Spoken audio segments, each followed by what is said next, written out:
కమలం party Indur parliament పై ప్రత్యేక focus పెట్టిందా? నిజామాబాద్ పై బీజేపీ జాతీయ నాయకత్వానికి గురికుదిరిందా? తెలంగాణలో బీజేపీ గెలిచే స్థానాల్లో నిజామాబాద్ గ్యారంటీ సీటా? అసెంబ్లీ ఎన్నికల తర్వాత నిజామాబాద్ బీజేపీలో వచ్చిన మార్పేంటి? పసుపు బోర్డు ఏర్పాటు తర్వాత రైతులు ఏమంటున్నారు? ప్రధానమంత్రి మోదీ ఇందూరును ప్రత్యేకంగా చూస్తున్నారా? సిట్టింగ్ సీటును నిలుపుకోవడానికి కమలం పార్టీ ప్లాన్ చేసిందా?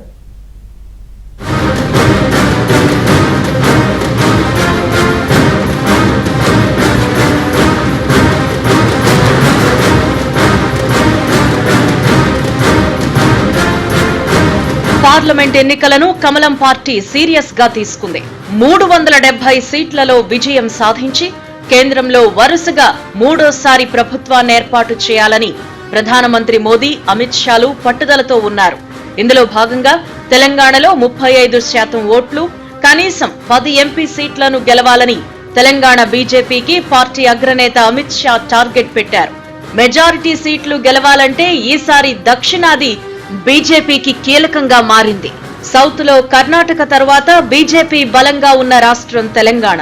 2019 లోక్సభ ఎన్నికల్లో తెలంగాణలో 20% ఓట్లతో పాటు బీజేపీ 4 ఎంపీ స్థానాలు గెలిచింది.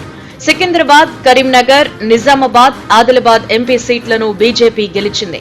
అయితే బీజేపీ గెలిచిన 4 సీట్లలో నిజామాబాద్ కమలం పార్టీకి ప్రత్యేకమైంది. మాజీ సీఎం కేసీఆర్ కుమార్తె కల్వకుంట్ల కవితను ఓడించి బీజేపీ ఎంపీగా ధర్మపురి అరవింద్ విజయం సాధించారు. మరోసారి ఇందూరు పార్లమెంట్ స్థానాన్ని నిలబెట్టుకోవాలని కమలం పార్టీ పట్టుదలతో ఉంది. ఈ నేపథ్యంలో నిజామాబాద్ లోక్సభ స్థానంపై బీజేపీ అగ్ర నాయకత్వం స్పెషల్ ఫోకస్ పెట్టింది. ఇందులో భాగంగా ఎన్నికల సమయంలో నిజామాబాద్ ప్రజలకిచ్చిన హామీలపై దృష్టి పెట్టింది. ముందుగా రైతులకిచ్చిన పసుపు బోర్డు హామీని బీజేపీ నిలబెట్టుకుంది. దీంతో నిజామాబాద్ రైతులను బీజేపీ తన వైపు తిప్పుకుందన్న అభిప్రాయాన్ని రాజకీయ విశ్లేషకులు వ్యక్తం చేస్తున్నారు.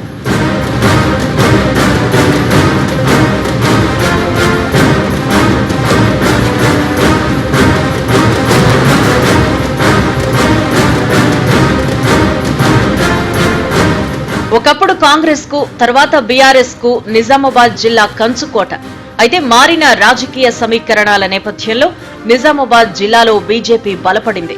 నిజామాబాద్ లో బీజేపీ బలపడడానికి ఎంపీ ధర్మపురి అరవింద్ వేసిన బలమైన పునాదులే కారణమన్న అభిప్రాయాలున్నాయి. నిజానికి కవితను ఓడించడానికి ముందు నుంచే అరవింద్ పగడ్బందీ ప్రణాళికతో ముందుకెళ్లారు. నిజామాబాద్ లో ప్రజలు, రైతుల సమస్యలను గుర్తించి అరవింద్ గళమెత్తారు. ఎవరికీ తెలియని పసుపు బోర్డు సమస్యను ప్రపంచానికి తెలియచేయటంలో అరవింద్ సక్సెస్ అయ్యారు. అదేవిధంగా పసుపు బోర్డు ఇష్యూను అగ్రనేతలు మోదీ, అమిత్ షాల నోటీసులోకి ధర్మపురి అరవింద్ తీసుకువెళ్లగలిగారు. అంతేకాకుండా పసుపు బోర్డుపై రాజకీయ ప్రత్యర్థులు విమర్శలు చేస్తున్నప్పటికీ ఏ మాత్రం లెక్క చేయలేదు. నిరంతరం ఫాలో అప్ చేస్తూ నిజామాబాద్ లో కేంద్రం పసుపు బోర్డు ఏర్పాటు చేసే వరకు ఎంపీ అరవింద్ నిద్రపోలేదు. స్వయంగా ప్రధానమంత్రి నరేంద్ర మోదీ గత అక్టోబర్ 1న మహబూబ్ నగర్ సభలో పసుపు బోర్డును ప్రకటించారు. అక్టోబర్ 3న నిజామాబాద్ సభలో ప్రధాని మోదీ ప్రసంగించారు. ఈ నేపథ్యంలో నిజామాబాద్ పై ప్రధాని మోదీకి ప్రత్యేక అభిమానం ఉందన్న అభిప్రాయాలు వ్యక్తమవుతున్నాయి.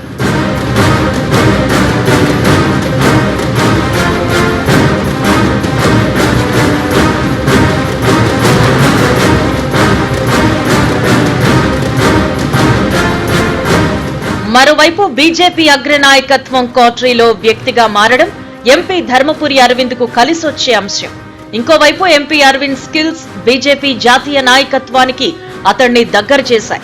ఈ నేపథ్యంలో నిజామాబాద్ ఎంపీగా మరోసారి గెలిస్తే ధర్మపురి అరవింద్ కు ప్రమోషన్ గ్యారంటీ అంటున్నారు.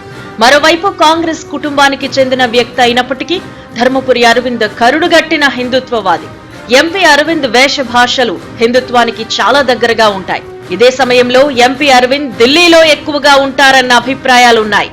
ఎంపీకి ఢిల్లీ స్థాయిలో జాతీయ నాయకులు, కేంద్ర ప్రభుత్వ పెద్దల సహకారం చాలా అవసరం. ఈ అంశాలే ధర్మపురి అరవింద్ కు కలిసొచ్చాయి. ఇదే సమయంలో నియోజకవర్గానికి ప్రాజెక్టులు, నిధులు తీసుకురావాలి అంటే ఢిల్లీలో లాబియింగ్ చేసే సామర్థ్యంతో పాటు హిందీ, ఇంగ్లీష్ భాషలపై ఎంపీలకు పట్టుండాలి. నిజామాబాద్ ఎంపీ ధర్మపురి అరవింద్ కు కమ్యూనికేషన్ స్కిల్స్ ఉండడం వల్ల ఢిల్లీ స్థాయిలో రాణిస్తున్నారు అన్న అభిప్రాయాలున్నాయి. మొత్తానికి నిజామాబాద్ లో మరోసారి గెలవడానికి బీజేపీ నాయకత్వం ప్రణాళికలు రచిస్తోంది.